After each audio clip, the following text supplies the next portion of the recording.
अक्टूबर और नवंबर में भिंडी की खेती कैसे करें? कौन सी किस्म लगाएं? बीज कब बोएं? कौन सी दवा दें?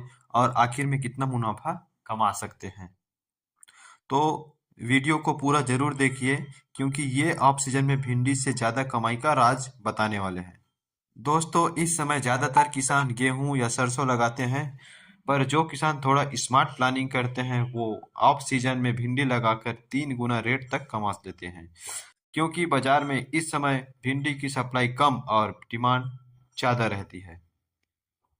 जहां गर्मी में रेट 10 से 15 रुपए किलो मिलता है, वहीं नवंबर दिसंबर में 30 से 40 रुपए किलो तक का भाव मिल जाता है, यानी कम खेत में ज्यादा मुनाफा। सही किस्में अक्टूबर नवंबर में ठंड बढ़ने लगती है, तो इसलिए आपको ऐसी किस्म लगानी चाहिए जो ठंड झेल सके और जल्दी फल दे।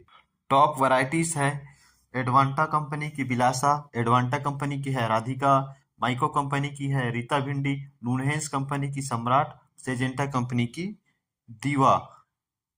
ध्यान दें, केवल हाइब्रिड बीज लगाएं ताकि उत्पादन और ठंड दोनों का सामना हो सके। खेत की तैयारी और बुआई का समय। खेत की 2-3 बार जुताई करें और 10 से 12 टन गोबर की खाद कंपोस्ट डालें। मिट्टी को भुरभुरी रखें और पानी की निकासी अच्छी होनी चाहिए। बुआई का समय अक्टूबर के पहले और दूसरे हफ्ते या नवंबर के पहले हफ्ते तक। बीज की मात्रा 3 से 5 किलो प्रति एकड़। ड्रिप में बीज की दर कम हो जाती है। लाइन टू लाइन की दूरी 45 सेंटीमीटर और पौधे से पौधे की दूरी 25 से 30 सेंटीमीटर की रखें। तापमान और विशेष सावधानियां। इस मौसम में रात का तापमान 18 से 22 सेल्सियस और दिन में 28 से 32 सेल्सियस होना चाहिए। अगर ठंड ज्यादा बढ़े तो खेत में मल्चिंग सीट, प्लास्टिक मंच बिछाएं। इससे मिट्टी गर्म रहती है और नमी बनी रहती है। ठंड से बचने के लिए सुबह हल्की सिंचाई करें। पौधों को धुंध या ओस से बचने के लिए स्प्रे नेट या हल्का कवर रखें। सिंचाई और पोषण। पहली सिंचाई के बाद हर 5 से 7 दिन की हल्की सिंचाई करें। ड्रिप सिंचाई सबसे बेहतर है, पानी और पोषण दोनों सही मात्रा में मिलते हैं। खाद प्रबंधन। गोबर की खाद 10 से 12 ton, nitrogen 60 kilogram, phosphorus 40 kilogram, potash 40 kilogram प्रति एकड़। आधा खाद बुआई के समय दे दीजिए और आधा खाद पौधे के 25 से 30 दिन होने के बाद दे सकते हैं। साथ में सूक्ष्म पोषक तत्व माइक्रोन्यूट्रिएंट का स्प्रे करें। कीट और रोग नियंत्रण। ऑफ सीजन में फफूंदी और वायरस का खतरा थोड़ा बढ़ जाता है, इसीलिए फसल की नियमित निगरानी करें। फल छेदक कीड़ा के लिए इमामेक्टिन, बेंजोएट, इम्प्लिगो, कोराजन का आप इस्तेमाल कर सकते हैं। सफेद मक्खी के लिए फिप्रोनिल, इमिडा, एसिटामिप्रिड का स्प्रे कर सकते हैं।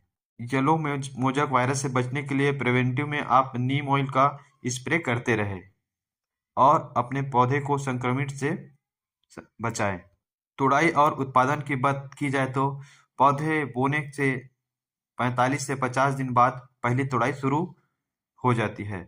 हर दूसरे तीसरे दिन में भिंडी तोड़ें ताकि पौधे की वृद्धि जारी रहे। ठंड मौसम में फलों की ग्रोथ थोड़ी धीमी होती है, परंतु देखभाल अच्छी रहे तो 80 से 100 क्विंटल प्रति एकड़ तक का उत्पादन मिल जाता है। लागत और मुनाफा। कुल लागत 1 एकड़ में 25 से 30 हजार की खर्च आती है। उपज देखें तो मिनिमम में 50 क्विंटल अगर रखते हैं तो, और रेट 30 रुपए किलो ऑफ सीजन में, तो कुल आमदनी 1.5 लाख होगी, जिसमें शुद्ध मुनाफा आपको मिलेगा 1,20,000 रुपए प्रति एकड़, यानी गेहूं सरसों से 3 गुना ज्यादा फायदा। तो किसान भाइयों, अगर आप अक्टूबर नवंबर में भिंडी की खेती सही किस्म और सही तकनीक से करें तो यह आपके लिए एक ऑफ सीजन गोल्डन मौका बन सकता है। अगर वीडियो पसंद आए तो लाइक करें, शेयर करें और चैनल को सब्सक्राइब करें ताकि खेती की हर नई जानकारी आप तक सबसे पहले पहुंचे। जय किसान, जय भारत। अक्टूबर